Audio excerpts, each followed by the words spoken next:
Good morning student.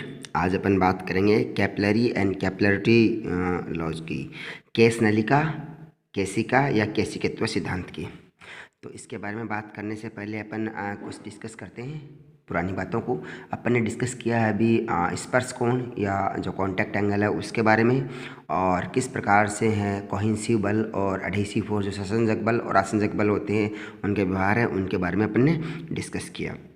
तो इन्हीं से अपन आगे बात करते हैं कि कोई भी ठोस है, उस ठोस को द्रव में अगर डुबोते हैं तो डुबोने के बाद में उस पर 2-3 प्रकार की प्रोसेस होती हैं मोटे मोटे तौर पर। तो देखिए, सबसे पहले ठोस को जब किसी भी लिक्विड में या द्रव में डुबोया जाता है तो ठोस और द्रव के अणुओं के बीच में एक बल लगता है। क्योंकि ठोस और द्रव के जो अणु हैं वो एक जैसे नहीं है, उनके बीच में लगने वाला बल कौन सा होगा? आसंजक बल, जिसे अपन एडहेसिव फोर्स कहते हैं। और जब भी ठोस को किसी द्रव में डुबोते हैं तो जो द्रव है उस ठोस के जिस सतह पर कांटेक्ट करता है, संपर्क सतह के पास में द्रव के अणुओं के बीच में आपस में एक दूसरे पर बल लगता है, अर्थात लिक्विड लिक्विड के ऊपर फोर्स लगता है अणुओं के बीच में, तो उसे अपन कोहेसिव फोर्स कहते हैं। तीसरा, जो संपर्क सतह है जहाँ पर द्रव है वो ठोस को टच करता है, कांटेक्ट में आता है, और कितनी दूरी में कांटेक्ट में आता है उस छोटे से पार्ट का, उस अल्पांश का भार है वह लगता है। तो देखिए, इसका मैंने डायग्राम बना रखा है कि किसी भी लिक्विड भरे पात्र में कोई भी ठोस को डुबोया जाता है तो उस पर ये 3 प्रकार के बल हैं। देखिए, एक तो है ये जो एडहेसिव फोर्स है, यह इस प्लेन के रिस्पेक्ट में लगता है, डब्ल्यू भार नीचे की तरफ, और जो कोहेसिव फोर्स है वह किसी भी कॉन्टैक्ट एंगल के रिस्पेक्ट में इसको शो कर रखा है। इन्हीं के आधार पर यहाँ पर जो अपन बता सकते हैं कि कॉन्टैक्ट एंगल है वह 90 डिग्री से छोटा है या 90 डिग्री से बड़ा है या 90 डिग्री के बराबर है, तो उसमें जो अपन डिस्कस कर चुके हैं उसके अनुसार उसकी आकृति कैसी होगी जो भी लिक्विड भरा हुआ है उस पात्र में। तो देखिए, जब भी कोई लिक्विड भरे पात्र में किसी भी ठोस को डुबोते हैं तो उसकी जो सतह के आसपास में जो जो द्रव की जो सतह है, जो लिक्विड की जो सरफेस है, उस सरफेस पर एक प्रकार का बल होता है उस द्रव के नीचे वाली सतह पर। सपोज ये पात्र है तो यहाँ पर जो सतह है, देखिए ये वाली सतह है, तो इसके नीचे वाले पार्ट पर बल और ऊपर वाले पार्ट पर बल, प्रेशर होता है, यहाँ पर दबाव होता है, दाब होता है। तो वह दबाव है वह किस प्रकार से होता है? देखिए कि अगर दबाव समान है तो वह प्लेन होगा, अगर दबाव समान नहीं है, यहाँ पर एडहेसिव फोर्स ज़्यादा है और कोहेसिव फोर्स कम है, तो यहाँ पर देखिए कि दबाव अंदर की तरफ P होगा और ऊपर की तरफ P+2T/R होगा। T यहाँ पर प्रस्थनाव है और R उस द्रव के द्वारा बनाई गई जो अवतल या उत्तल, कॉनकेव या कॉन्वेक्स सतह है उसकी त्रिज्या है। अगर एडहेसिव फोर्स है वह कम है कोहेसिव फोर्स की तुलना में, तो यह जो सतह है वह डाउनवर्ड होगी, इस प्रकार से सतह बनाएगी। तो यहाँ पर नीचे की तरफ दबाव फिर कम होगा। तो यहाँ पर देखिए, यहाँ जो दबांतर है वह दोनों पृष्ठों के बीच में कितना है? देखिए, इस लेवल में दबांतर 0 है, डेल्टा P बराबर 0। यहाँ पर डेल्टा P बराबर कितना है? 2T/R। निचली पृष्ठ ऊपरी पृष्ठ के बीच में ऊपरी पृष्ठ का जो दाबांतर है वो दाब है वो ज़्यादा है, और यहाँ पर जो ऊपरी पृष्ठ का दाब है वो कम है, निचली पृष्ठ का दाब ज़्यादा है। तो आप सीधे सीधे देखिए, जो जहाँ पर दाब ज़्यादा होगा वो पृष्ठ उठ जाएगा। यहाँ पर दाब ऊपर की तरफ ज़्यादा है तो पृष्ठ ऊपर की तरफ उठ गई है, यहाँ पर दबाव नीचे की तरफ ज़्यादा है तो ऊपर की तरफ नीचे की तरफ कम है, तो यह इस लेवल में आ गई है। ठीक है, तो दोनों पृष्ठों के बीच में जो दाबांतर है वो कितना हो गया? 2T/R हो गया है। ध्यान रखिए, यह केवल द्रव के लिए। अगर यहीं पर अपन साबुन का घोल लेते हैं, साबुन सौपी लिक्विड लेते हैं, तो उसमें 2 प्रकार की सरफेस बन जाती हैं, तो वहाँ पर दाबांतर 4T/R होगा। इस बात का ध्यान रखिएगा। अब बात करते हैं अपन केस नलिका की। केस नलिका या कैपिलरी क्या होती है? कैपिलरी या केस नलिका, आपने इंजेक्शन देखा होगा, इंजेक्शन सिरिंज में जो आगे इंजेक्शन के आगे जो नीडल लगी होती है वो एक प्रकार की केस नलिका जैसी होती है। तो किसी भी केस नलिका को परिभाषित कैसे करते हैं? ऐसी नलिका जिसका व्यास उसकी लंबाई की तुलना में बहुत कम हो, अर्थात लंबाई ज़्यादा हो और व्यास उसका बहुत कम हो, उसे अपन केस नलिका कहते हैं। और इस प्रकार की नलिका, जो केस नलिका है, उसको किसी भी लिक्विड या द्रव में डुबाया जाता है तो उसमें जो द्रव है या तो ऊपर की ओर चढ़ता है या नीचे की ओर गिरता है, और इस प्रकार के द्रव के ऊपर की ओर चढ़ने या नीचे की ओर गिरने के सिद्धांत को अपन बोलते हैं कैपिलरिटी या केसिकत्व सिद्धांत, लॉ ऑफ कैपिलरिटी बोला जाता है उसको। अब अपन बात करते हैं कि जो कैपिलरी है या जो केस नलिका है उसमें जो द्रव का, लिक्विड का ऊपर नीचे की ओर चढ़ना है वह सरफेस टेंशन की वजह से होता है, दाबांतर की वजह से होता है, दाबांतर सरफेस टेंशन की वजह से क्रिएट होता है। तो उस सरफेस टेंशन का मान या पृष्ठ तनाव का मान ज्ञात करते हैं। तो देखिए कोई भी केस नलिका है, उसमें द्रव में उसको डुबोते हैं तो उसमें जो द्रव है वह ऊपर की ओर चढ़ता है या डाउनवर्ड आता है, और इस ऊपर की तरफ चढ़ने या डाउनवर्ड आने का जो कारण है वह जो द्रव है वह लिक्विड है, उसका जो पृष्ठ है अपर वाला वक्र पृष्ठ है वह अवतल या उत्तल जो पृष्ठ बनते हैं उनके बीच का दाबांतर है कि उसका जो पृष्ठ है वह इस प्रकार का है या फिर इस प्रकार का ऊपरी पार्ट, और उनके बीच में जो दाबांतर बनता है ऊपर के और दाब और नीचे के दाब, उस दाबांतर के कारण से ही यह जो द्रव है ऊपर नीचे चढ़ता है। अर्थात जब पृष्ठ का तल है वह अवतल है, जब पृष्ठ का तल अवतल है तो अपन देखते हैं कि पृष्ठ का तल अवतल होने के कारण से जो स्पर्श कोण है वो 90 डिग्री से छोटा होता है, और अगर अवतल पृष्ठ होता है तो इस प्रकार के द्रव क्या करते हैं, वो सतह को भिगो देते हैं और केस नलिका में ऊपर की ओर जल है वह चढ़ता है। तो केस नलिका में ऊपर की ओर जल चढ़ेगा, अवतल है देखिए, तो इसके कारण से क्या होगा कि नीचे वाले भाग का जो दाब है वह ऊपर वाले भाग के दाब की तुलना में कम होगा, अर्थात डाउन वाक जो प्रेशर है वह कम होगा और वह P-2T/R होगा, और ऊपर वाले का जो दाब है वह हो जाएगा ओनली P। तो जब दाब है वह नीचे वाले भाग का कम हो, इसको अपन बोलते हैं P अपर, इसको मैं ऐसे बोलता हूँ P अपर और P डाउन। तो P डाउन है वो कम है, और P डाउन कम होने की वजह से वह अवतल प्रकार का जो कॉनकेव प्रकार का सरफेस पृष्ठ है वह सरफेस है वह बनाएगा, और उसमें जो सरफेस एंगल है देखिए थीटा वह 90 डिग्री से थीटा वह 90 डिग्री से कम होगा। तो 90 डिग्री से कम होने के कारण से यह इस सतह को भिगोएगा एक प्रकार से। अब देखिए जब यह पृष्ठ इस प्रकार का बनता है तो पृष्ठ बनता है, तो इसको मैंने और क्लोज व्यू लिया इसका, तो पृष्ठ क्या करती है ये अवतल है, और इसके जो पृष्ठ जो अवतल बनाया है जो कॉनकेव बनाया है उसकी खुद की त्रिज्या r है, और जो कैपिलरी ट्यूब है जो कैपिलरी है उसकी त्रिज्या स्मॉल r है। अब देखिए अपर पार्ट के ऊपर तो जो प्रेशर है वो P है, और लोअर पार्ट पर जो प्रेशर है वो P-2T/R है। जहाँ पर R है वह अवतल पृष्ठ की त्रिज्या है, स्मॉल r है वो केस नलिका की त्रिज्या है। अब एक बात तो अपन ध्यान हमने देखा डिस्कस किया पहले भी कि अगर कोई भी समान एक तल के अंदर, सपोज ये टेढ़ा मेढ़ा तल है, ये टेढ़ा मेढ़ा तल का पात्र है ऐसा, और इसमें अगर लिक्विड भरा हुआ है तो अगर समान बिंदुओं पर, ये बिंदु अगर समान ऊंचाई पर हैं, ये समान जो बिंदु हैं एक ही तल में हैं, तो इनके ऊपर जो दबाव है जो दाब है वो एक जैसा होता है, चाहे पात्र की आकृति कैसी भी हो। तो जैसे ही द्रव पृष्ठ के नीचे का दाब में कमी आती है, अर्थात जो द्रव पृष्ठ है लिक्विड का जो सरफेस है वो डाउनवर्ड पार्ट है, ये वाला पार्ट है, इस पार्ट में या इस पार्ट में कमी आती है, तो कमी आने के कारण से क्या होता है, इसका दाबांतर उत्पन्न होता है। दाबांतर उत्पन्न होने के कारण से क्या है कि उस दाबांतर को बैलेंस करने के लिए द्रव है वो लिक्विड है उतनी ही ऊंचाई तक वापस चढ़ जाता है, ताकि वह उस ग्रेविटी को बैलेंस कर पाए या उस सरफेस टेंशन के कारण से उत्पन्न दाबांतर को बैलेंस कर पाए। तो द्रव थ्रस्ट जो लिक्विड का सरफेस है, द्रव का जो पृष्ठ है उसके नीचे के दाब में 2T/R के बराबर कमी होती है, और इस कमी को पूरा करने के लिए केस नलिका में जो द्रव है या जल है जो लिक्विड पार्ट है ऊपर की ओर चढ़ता है और तब तक चढ़ता रहता है। तो वह द्रव है वह तब तक ऊपर चढ़ता रहेगा उस कैपिलरी में या केस नलिका में जब तक वह जो दाबांतर था 2T/R उसको बैलेंस ना कर दे। जैसे बैलेंस की कंडीशन में आएगा उस ऊंचाई तक चढ़ के वह द्रव है वह रुक जाएगा। अब मान लीजिए कि द्रव है वह नॉर्मल जो तल है उस ऊंचाई से h ऊंचाई तक चढ़ता है, और h ऊंचाई तक चढ़ता है, और द्रव का जो डेंसिटी है, जो यहाँ पर अपन जल ले रहे हैं, पानी ले रहे हैं, तो जल है उसकी वाटर की डेंसिटी है वो d है। तब उस वाटर डेंसिटी d के कारण से h ऊंचाई तक अगर वो चढ़ता है जल, तो ये कॉलम है और उसमें सपोज कीजिए h ऊंचाई तक जल चढ़ा है और d इसका घनत्व है, तो जो दाब है वो कितना होगा, देखिए h ऊंचाई है तो ये लंबाई के रूप में हो जाएगी, d घनत्व है,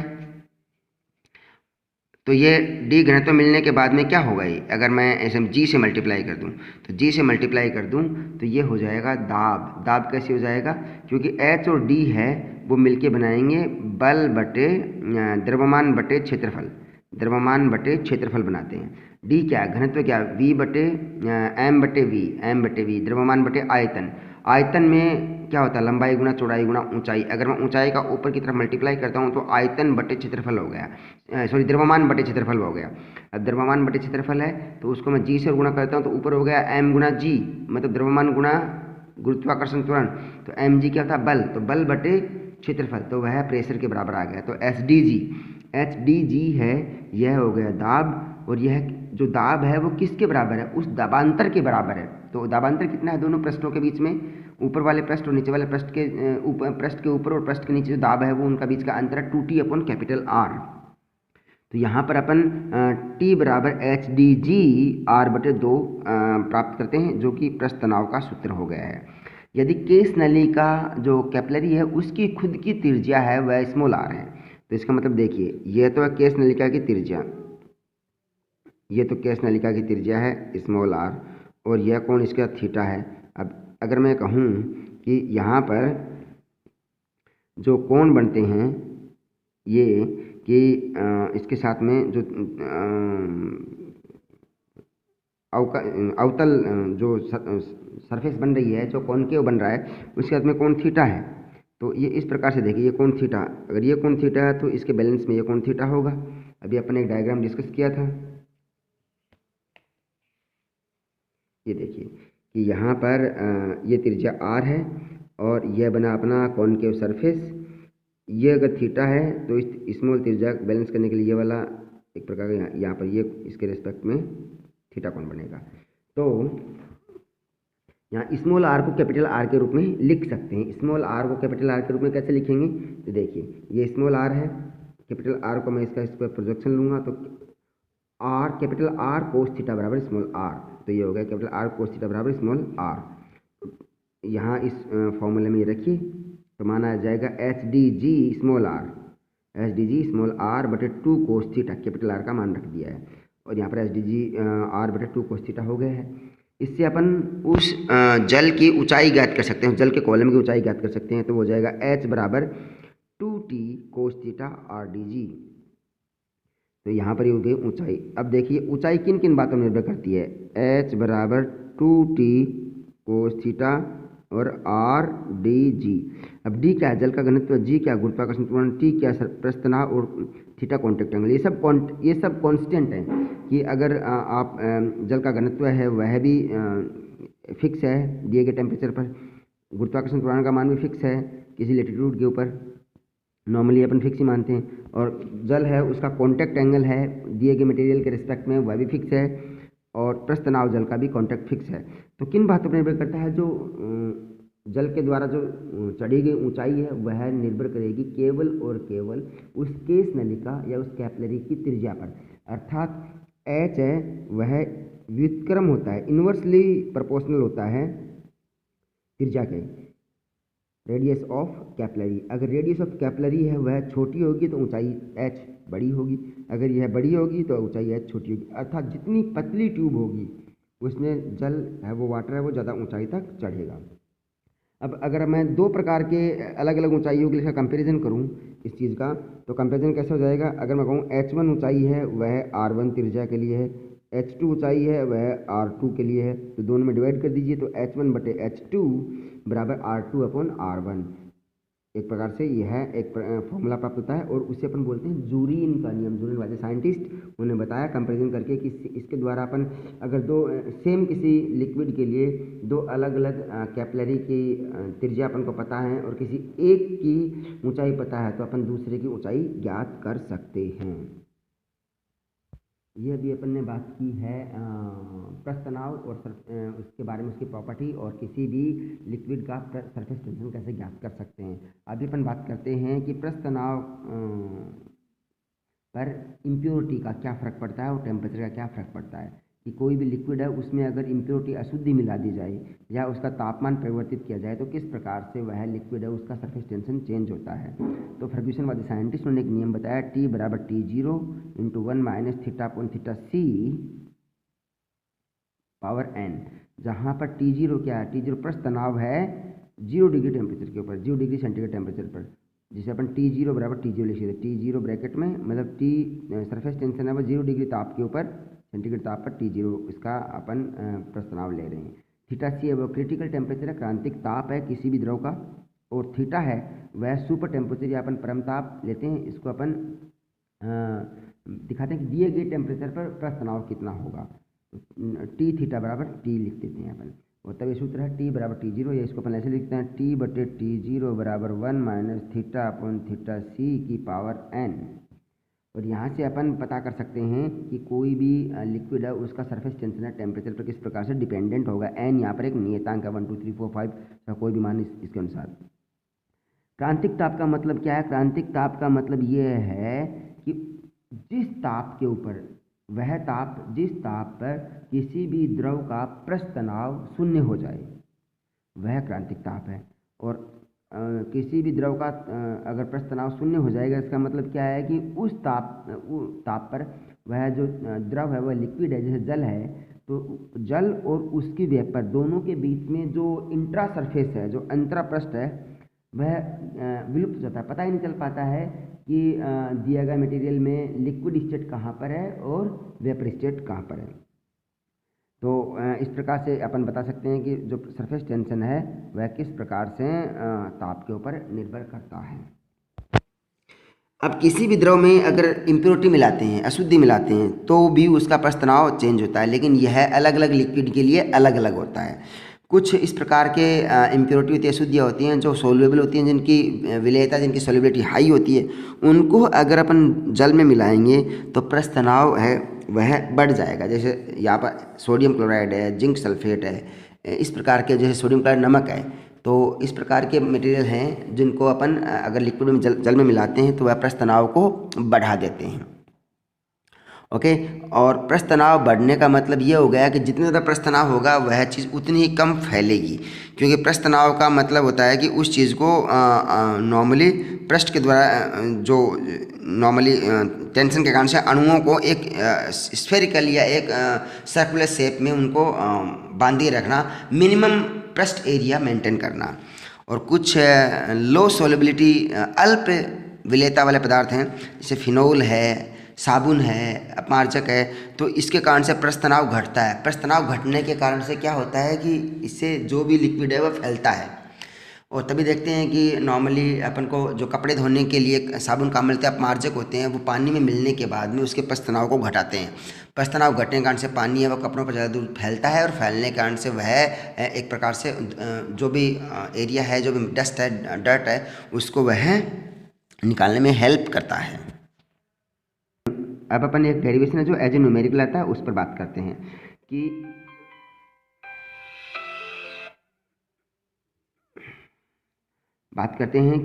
एक लिक्विड है कोई भी, उस लिक्विड एक बड़ी बूंद है, एक ड्रॉप है, लिक्विड ड्रॉप है जिसकी त्रिज्या कैपिटल R है, उसको तोड़ के छोटे छोटे भागों में छोटी छोटी बूंदें बना दी जाती हैं। बहुत सारी बूंदें बनाई जाती हैं। सपोज बूंदों की संख्या स्मॉल n है और उन सारी बूंदों की त्रिज्या है स्मॉल r है। तो इस पूरी प्रक्रिया में कितना ऊर्जा खर्च होगी या कितना कार्य करना पड़ेगा पृष्ठ तनाव के विरुद्ध में। उस बड़ी बूंद को तोड़ा और तोड़ के छोटी बूंदों में बनाएंगे तो सरफेस टेंशन के अगेंस्ट में कितना कार्य करना पड़ेगा। क्योंकि सरफेस टेंशन का काम है कि मिनिमम एरिया मेंटेन रखना। अगर उसे तोड़ेंगे तो तोड़ने के कारण से क्या होगा कि जो बड़ी बूंद है वह छोटी बूंद में टूटेगी, तो उसके कारण से क्या होगा कि जो पृष्ठ का एरिया है वह बढ़ता है। तो पृष्ठ का एरिया बढ़ता है तो वह सरफेस टेंशन एरिया बढ़ने से रोकता है। तो सरफेस टेंशन पृष्ठ तनाव के विरुद्ध में कार्य करना पड़ेगा। लेकिन पूरी प्रक्रिया में क्या है कि आयतन है वह नियत रहेगा। बड़ी बूंद का जितना आयतन था सभी छोटी बूंदों का आयतन भी उतना ही रहेगा। तो देखिए पूरी प्रक्रिया में आयतन समान रहेगा। तो बड़ी बूंद का आयतन बराबर सभी छोटी बूंदों का आयतन। तो बड़ी बूंद का आयतन है 4/3 पाई कैपिटल R क्यूब बराबर n छोटी बूंदें हैं। प्रत्येक बूंद का आयतन है 4/3 पाई R pi small r cube. तो n से गुणा कर दिया है, अब हो गया है कैपिटल R क्यूब बराबर n R स्मॉल ये वाला क्यूब। तो स्मॉल r बराबर कितना होगा? स्मॉल r बराबर R/n की पावर 1/3। चूँकि जैसे छोटी बूंद में टूटती हैं तो उनका क्या होता है कि पृष्ठ सरफेस है वह बढ़ जाता है। बड़ी बूंद का जो क्षेत्रफल था पृष्ठ का वह कम होता है और बड़ी छोटी बूंदों को सबको मिलाएंगे तो उनका पृष्ठ क्षेत्रफल है वह बढ़ जाता है। तो इस पूरी प्रक्रिया में क्षेत्रफल में परिवर्तन हुआ है। तो क्षेत्रफल में परिवर्तन हुआ तो देखिए कितना परिवर्तन हुआ है। n छोटी बूंदें का क्षेत्रफल और बड़ी बूंद का क्षेत्रफल इसमें से घटा देंगे। तो n गुना पाई r स्क्वायर यहाँ पर स्मॉल r है और माइनस पाई r स्क्वायर यहाँ कैपिटल R घटाया गया। तो देखिए अब यहाँ पर दो प्रकार से मैंने इसको देखा है कि या तो मैं n का मान रख दूँ, n का मान रखूँगा तब तो आ जाएगा। n का मान क्या है? देखिए capital R cube n R cube. तो n का मान हो जाएगा कैपिटल R क्यूब बटे स्मॉल r क्यूब। तो कैपिटल आर क्यूब बटे स्मॉल आर क्यूब मान रखा मैंने, मान रखने के बाद में 4πr² माइनस 4πr² कैपिटल के साथ में, तो आर से आर ये कैंसिल हो गया, स्मॉल आर बचेगा। यहाँ पर मैंने 4π capital R cube r² common ले लिया, तो यहाँ तो बचा कैपिटल आर, नीचे स्मॉल आर -1। एक तो ये तरीका है जब आपको small drops and big drop दोनों की त्रिज्या दी गई है। साथ में अगर त्रिज्या नहीं दी गई है और केवल संख्या दी गई है छोटी बूंदों की, तब अपन लिख सकते हैं n के रूप में। तो देखिए 4πn, और अब मैं रखूँगा स्मॉल r का मान, स्मॉल r का मान रखूँगा तो क्या आएगा, देखिए स्मॉल r पहले से कितना है, r बराबर कैपिटल R n की पावर 1/3 स्क्वायर कर दूंगा, तो इसका स्क्वायर करूँगा, तो इसका स्क्वायर करते ही क्या आ जाएगा, capital R² divided by n/2/3, तो डेल्टा A बराबर 4πn r² बटे n की पावर 2/3 माइनस 4πr²। अब देखिए यहाँ पर कि 4πr² और 4πr² दोनों कॉमन है, तो मैं 4πr² कॉमन लेता हूँ, ऊपर है n। तो अब यहाँ पर देखिए कि जैसे ही जो एरिया है उस एरिया में चेंजेस आएगा। तो एरिया में चेंजेस आने का मीनिंग क्या है कि ऊपर देखिए न्यूमरेटर में जो पावर n है वह 1 है, और डिनोमिनेटर में पावर है वह n की पावर 2/3 है। तो इसे सोल्व करते तो n की पावर बचेगी न्यूमरेटर या अंश में 1/3, तो कॉमन लिया हुआ है 4πr², तो 4πr² n की पावर 1/3, ये n की पावर 1/3 है, ध्यान रखिएगा। ऐसे देखिए 4πr² n की पावर 1/3 -1। अब ये हो गया पृष्ठ क्षेत्रफल में परिवर्तन।